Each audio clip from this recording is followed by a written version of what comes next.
Okay, Sarah, what do we have next? So next up, we're moving on to a series of guests that will talk about PG study, PGR and MSc options more specifically. So next up, we've got Dr. Dave Greensmith, lecturer in biomedical sciences and program lead for human biology and infectious diseases at Salford. And he'll be telling us about what PG study is and the benefits and career pathways that come after. Fantastic. Let's welcome in Dave. Good morning, Dave. How are you doing? Good morning. I'm great. Thanks. Thanks for the invite. Good to have you here. So Sarah, I'll hand over to you to start the conversation. Thanks, Andy. So thanks for coming along, Dave. Really, we've got an awful lot going on, haven't we, within biomedicine in terms of PG study and mentoring. So can you tell us a little bit about some of that work maybe, and then move on to what the benefits are of PG study? That would be really good. Sure. So speaking more widely, I think this is a good time to plug the Biomedicine Careers Hub, because I'll refer to that as I talk a bit later. So as Sarah said, we've done a lot of things in biomedicine to improve employability for biomedicine students. So that's biomedical science and human biology and infectious diseases student, and also now students in other program areas like biochemistry, etc. So it is very much an open resource, and we've had lots of schemes over the years that have grown and developed, and we'll discuss those in detail later. But I think what we've done recently, we've sort of consolidated those together through a couple of initiatives. So first of all, we've got the Biomedicine Society, which sort of oversees all these activities in a very sort of collegiate and friendly way. But then to provide a sort of back-end repository, we've developed the Biomedicine Careers Hub. Now, the Careers Hub it doesn't look very exciting. It's not snazzy like a sort of modern website or anything. It simply runs in Blackboard under the community section. It's effectively a Blackboard module site. But what it does do is it provides this static repository for all the information, support and resources that underpin all these ongoing activities. So rather than, as in the past, just sending things by email, which of course, as we all know, get lost in the ether, and three days after 100 emails a day, all these information have gone, they now go onto the hub, which means that there's a static resource that you can continuously browse. You can look at these resources and sort of come across them in your own time. Now, some of them are time limited, especially for things like events that are finite in time. But generally speaking, it is a very dynamic and open-ended resource. So you can use this hub in a couple of ways. Okay, perhaps early on in your journey during your degree, you can use the hub to start to research various careers that are related to biomedicine degrees. The hub is split into activity spaces, so into defined spaces that cover very high level career groups. So we don't go into too much granularity, very high level, things like research careers, clinical based careers, teaching based careers, public health based careers, etc. So that's a really good way just to sort of get an idea of what careers are out there. Because I think a problem that a lot of students have, and this was something that affected me greatly, is you don't know what you don't know. And quite often there are many careers out there that are absolutely aligned to your degree and could be right up your street, but you simply don't know they exist. So the hub is there to give you that heads up. Then later on in your journey, if you become very interested in one of those particular career groups, you can expand those career groups and delve right into the granularity of information within them, and that will help to facilitate your applications for these careers. So it'll give you tailored mentoring, for example, specific experience, specific resources that will help you enhance your CV and go for those jobs. So one of the groups that I'm going to talk about next is the research-based careers. So I guess that's where we'll go next, Sarah? That's right, yeah. So I know that you mentor students that are interested in research careers. So It would be great for you to kind of briefly tell us about that group and how people can get involved, but more specifically about the benefits of doing an MSc or an MPhil or a PhD. So starting with the group. So I co-run a a group called the Research Careers Working Group, which sort of fits within the biomedicine SOC, but it's a specific group for students who are interested in research-based career.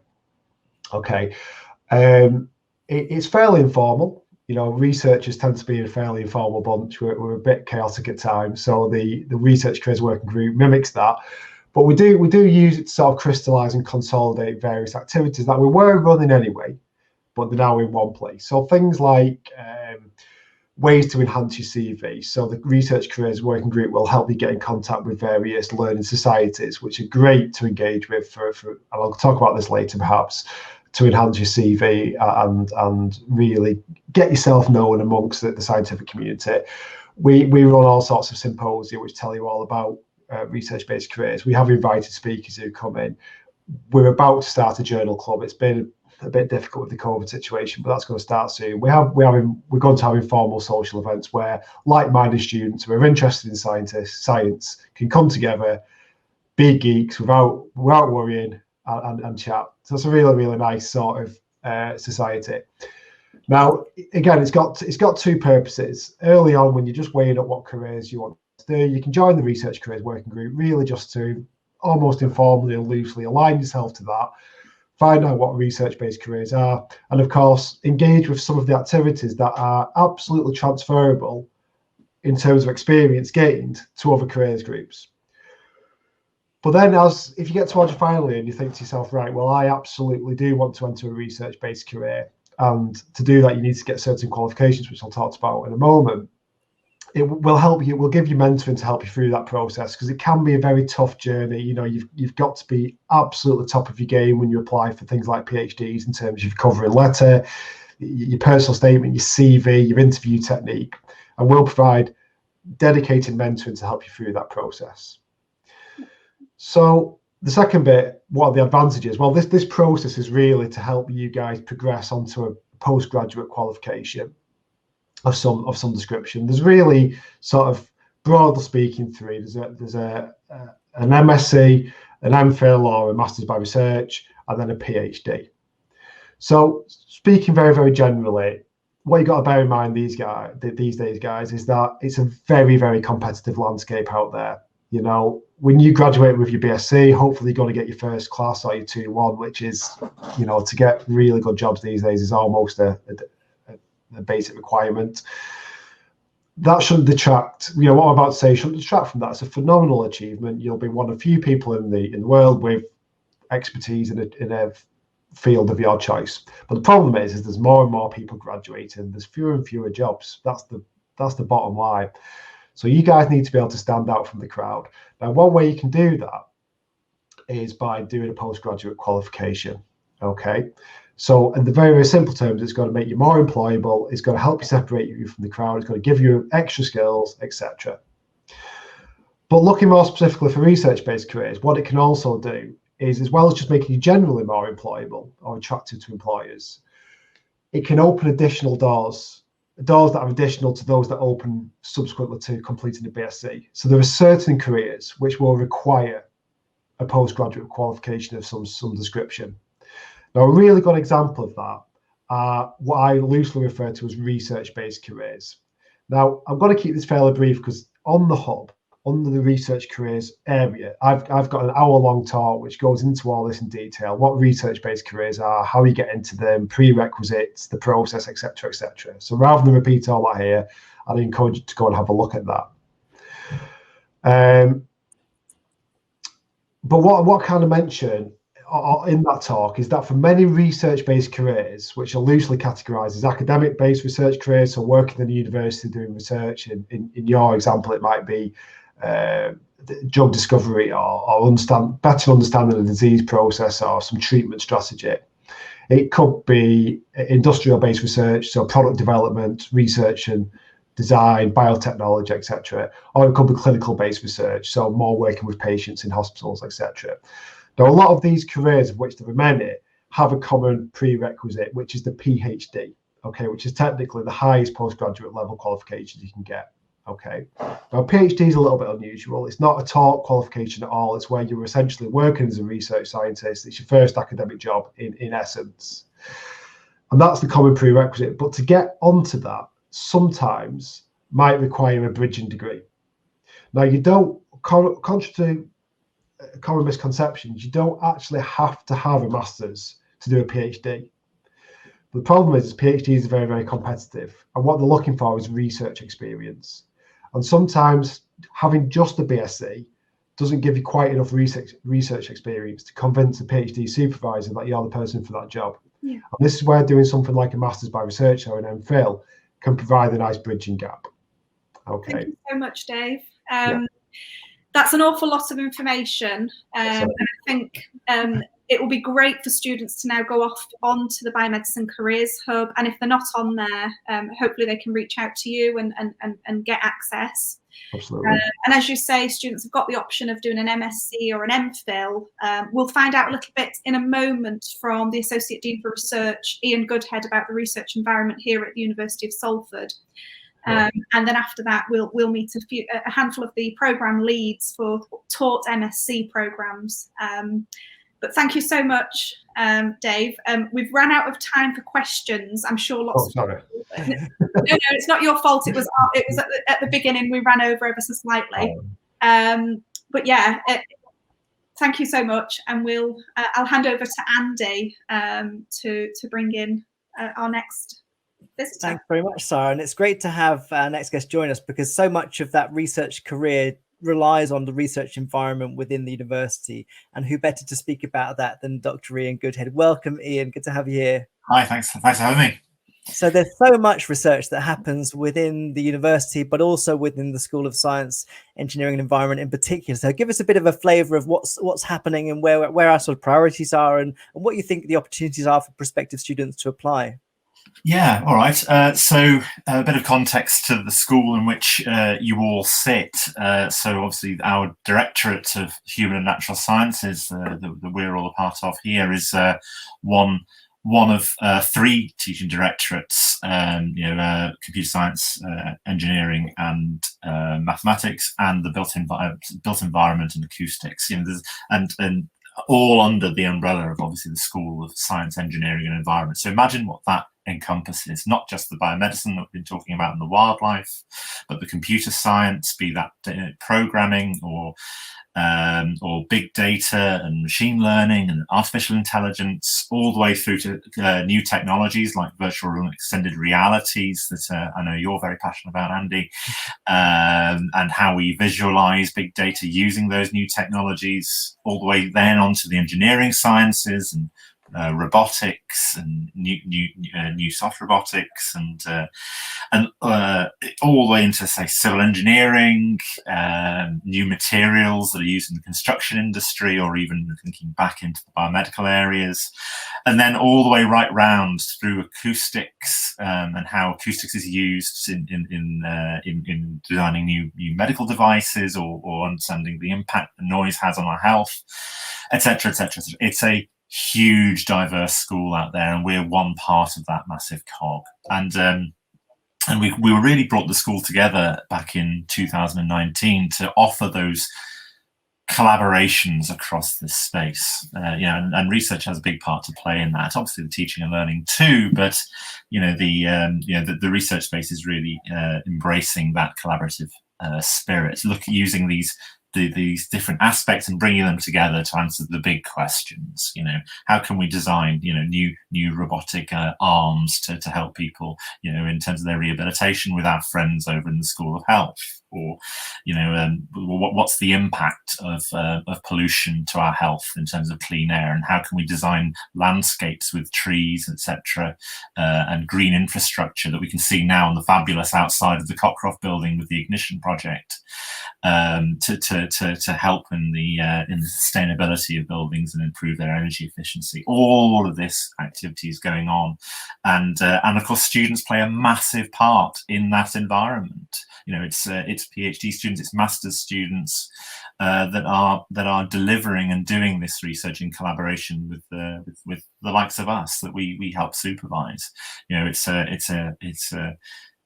vibrant, exciting environment to be a part of, in terms of, the different aspects of that, be it the senior professors, maybe the new researchers that are slightly more excited about the newer things, and the students that are delivering it all. And it's a great part, great school to be part of it. I'd like to just bring in Dr. Chloe James here at this point, Ian, because I think it's so relevant to what you're talking about with regards to impact and collaboration. And of course, all of us here have been involved with a lot of the things we do around science communication. And so welcome, Chloe, into the stream. Tell us a little bit about what you do, because it bridges that gap between teaching and research, and the MPhil programs are a great example of where those come together. Hiya, yeah, thanks for having me.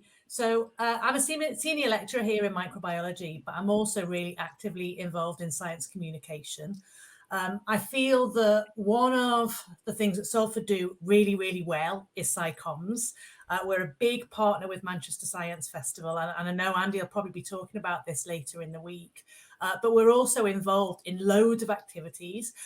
We connect a lot with our local schools, but also the Science and Industry Museum in Manchester, and loads of the big festivals like Latitude and Blue Dot and the Cheltenham Science Festival. And so we really feel like our SciComms can help to improve the impact of our research, and also to get people excited about all of the other stuff, the teaching and the enterprise that we do at Salford as well. So Dave talked a little bit about MPhils, and MPhils are kind of like a halfway house between a sort of PGT and a full PhD. So an MPhil is a year that you can spend with us at Salford. You're usually connected to a single or maybe two supervisors, and they will guide you through a year of research where you would work either in a lab or work with somebody on their particular research interests. And this year we're starting a new experimental stream of those MPhils. And so they will have a particular SciComms flavour to them. So what we're looking for is students that have got an interest or a background in science, but also in thinking of new and creative ways of how you communicate science to all kinds of different audiences. So, I mean, at Salford, we've got a really diverse community who really love working together. So we work with English language and with arts and with engineering and with interpretive dance people who are really interested in thinking about how do we think about this in different ways. And so we've come up with some ideas for projects, but what we really want is, if you'd like to spend a year coming up with a new sort of way of putting across science and getting a qualification out of that so that you can move forward with a career in science communication, then we can work with you and really co-create what that project would be, and we can connect you up to the relevant supervisors and the relevant disciplines, and hopefully create something really beautiful. Sounds really exciting, actually. On that note, a question to both Ian and Chloe. How does a student, be it if they're interested in SciComms or otherwise, how do they identify a supervisor?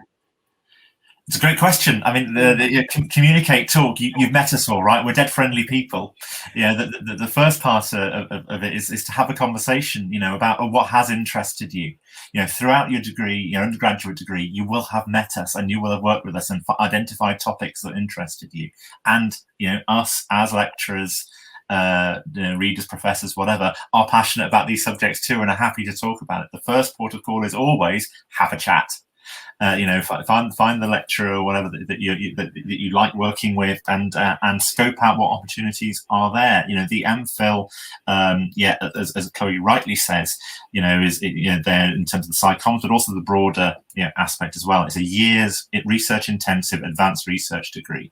And you're supported in terms of that journey from undergraduate through to PhD if you wish to take, and it's built that way deliberately. You don't have to go on and do PhD if you want afterwards, but clearly it's a year's intensive study in that subject area that you're interested in. So the first protocol as always is speak to the person that you're going to be working with. Yeah, I think that's so important. Sorry, go ahead, Sarah. Sorry, Andy. I was just going to say that's always a good starting point to talk to people. Yeah, I think it's quite a scary sort of what's the word I'm looking for, step for people, because it's not very prescriptive. There is just a form that you fill in and that's your application. So it's quite an organic process of talking with people, seeing if they're interested in working with you, seeing if they have space in their sort of research remit at that point in time. And so sometimes people will have space, sometimes people won't have space, but if they don't, they might be able to put you into contact with somebody that might be able to work with you. So there's no guarantees, but as Ian said, the important thing is just to start the conversation, let us know you're interested, and obviously we'll see if we can direct you somewhere and work with you. But there's no guarantees on it at the moment, especially with the MPhils. It's all quite experimental because we're just launching that this year. And nobody's mentioned fees yet. And fees are difficult because with MPhils it completely is dependent on the project. So some people will have money that supports their research that they can use part of towards supporting an MPhil. Sometimes people don't. There's always a fee for the administration part. So the fee for MPhils in terms of the admin is roughly similar to the fee for a taught postgraduate degree. But then sometimes there'll be a bench fee on top of that. And that's something that you would just have to talk about with your supervisor because it's completely dependent on the project. Of course, University of Salford students do get a 20% discount on the on the fee, which is quite useful, and it is eligible for postgraduate loans. So that can be quite useful in terms of getting access to this 1 year intensive degree, and it's not rather than say 3 for a PhD.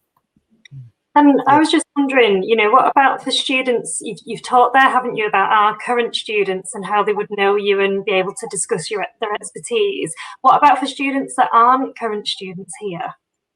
Yeah, good question. We have the research website. I'd recommend going onto there and looking at people's profiles.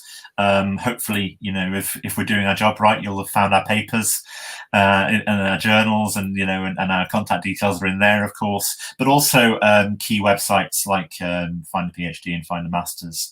We have a presence on there, or developing a presence on there. If it's not up there immediately, can be useful in terms of looking at the projects, but also looking at the longer term as well, in terms of what PhDs are available, and thinking about that journey and how you might go that way if you were interested in longer term academic degrees beyond, say, the Masters itself. Yeah, so for the research MPhils, Ian's dead right. The thing is to look up the person you'd like to work with and contact them. For the psychoms, it's a little bit different because that's brand new. So I'm very happy if you want to share my email address, if people want to email me. And it's about opening that organic conversation to work out what their interests are. And then at the moment, I'm happy to sort of work as an in-between person to find the right people to connect you with. I suppose I was thinking as well from a perspective of working with students on a one-to-one basis.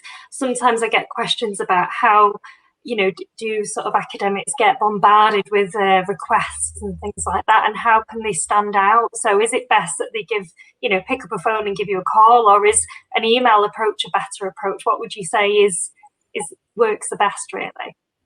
For me, it's email for sure, especially at the moment because lots of us are working from home, and so telephone's very difficult. What I would say is to make the email personal about the specific topic. So somebody just getting in touch saying, "Dear Professor, I'm interested in your work and working with you. Please get in touch." I probably wouldn't respond to that because that's just looks like a blanket email to everybody.